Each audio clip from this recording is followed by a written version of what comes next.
symptômes du coronavirus.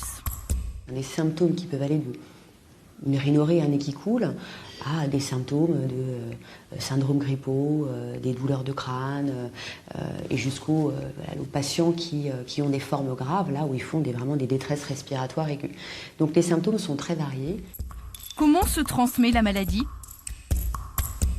Là, à l'heure actuelle, les modes de transmission qu'on a pu envisager, c'est la transmission effectivement respiratoire, avec des gouttelettes, donc par des mécanismes de toux, d'éternuement, qui émettent dans 1 mètre à peu près les gouttelettes transmissibles, et puis par voie cutanée, puisqu'on sait que ce virus il a quand même une durée de vie sur des surfaces inertes. Enfin, cette famille de virus a une durée de vie d'environ 5 heures dans certaines conditions de température et d'humidité, au maximum sur des surfaces inertes.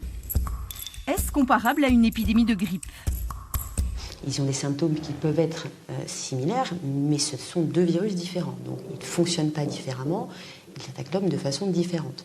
Mais la difficulté du coronavirus, c'est que c'est un nouveau virus qui survient sur une population qui est naïve, c'est-à-dire qu'il n'a jamais rencontré ce virus-là.